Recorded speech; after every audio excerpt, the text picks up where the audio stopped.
Hoje em dia, nós sabemos que os objetos têm a tendência de conservar o seu movimento. Hoje nós vamos aprender como é que esses movimentos funcionam. A aula de hoje é sobre ondulatório.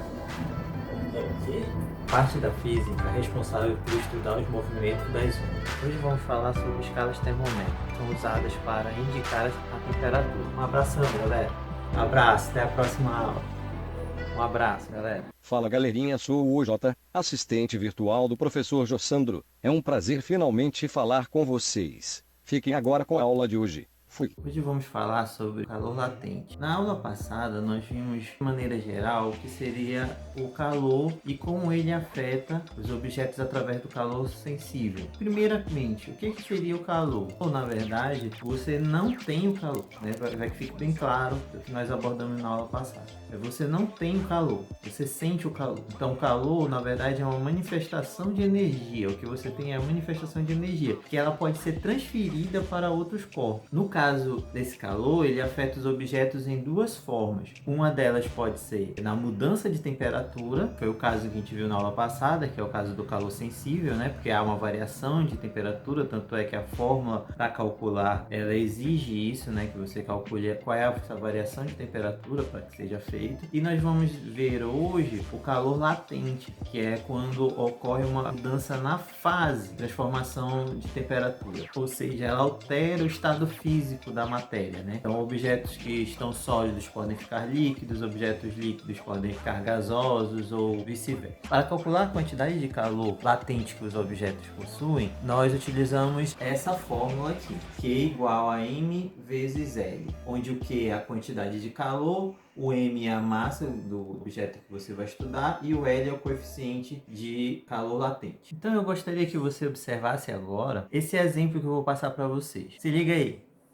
Vamos supor que 30 gramas de gelo a 0 graus Celsius recebeu uma certa quantidade de calor e fundiu completamente até se tornar água líquida também a 0 graus Celsius. Determine a quantidade de calor que a pedra de gelo recebeu nesse processo. A primeira coisa que você tem que perceber nesse processo é o ponto de fusão. O ponto de fusão é aquela temperatura em que o corpo muda de estado físico. Ele vai mudar do estado sólido para o líquido. No caso da água ou da pedra de gelo, o ponto de fusão é um valor muito próximo a 0 graus Celsius. Então, a gente acaba considerando que ele é 0 graus Celsius. O que isso significa? Que em 0 graus Celsius o gelo começa a derreter. E até derreter completamente, essa temperatura ela não muda. Ou seja, enquanto o gelo está mudando de estado físico, ele não sofre uma variação de temperatura. Nem ele e nem a água resultante desse processo. A água só vai mudar sua temperatura quando o gelo derreter completamente. Então, se eu estou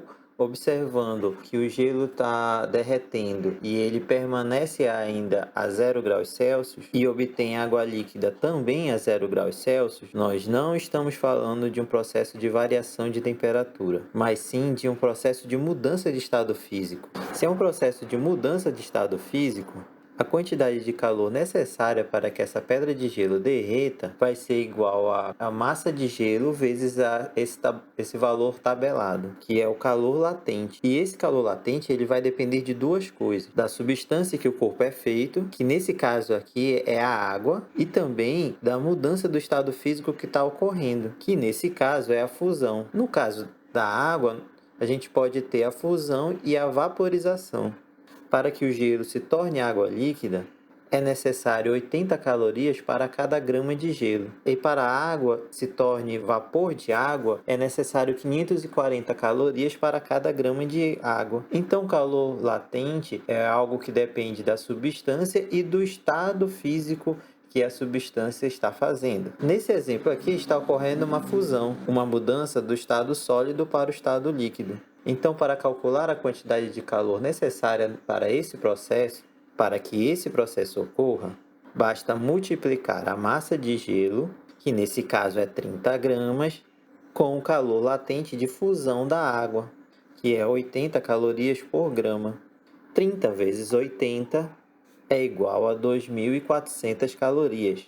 Então, é necessário 2.400 calorias para que essas 30 gramas de gelo derretam completamente. Então, gostou do exemplo? Bom, eu espero que você tenha compreendido o calor latente e a diferença dele entre o calor sensível, e nos vemos na próxima aula. Não esquece de curtir o canal e ativar o sininho para que você receba as notificações para saber quando é que eu posto um vídeo. Vai lá na minha página no YouTube, que lá eu não posto somente atividades de física, também tem aulas e conteúdos de matemática, tá? Compartilha aí com seus amigos, alguém que esteja precisando de alguma orientação, de alguma explicação. Deixa aí um comentário para ver se você assistiu o vídeo até aqui. E a gente se vê na próxima aula. Fiquem bem. Um abraço. Tchau, galera.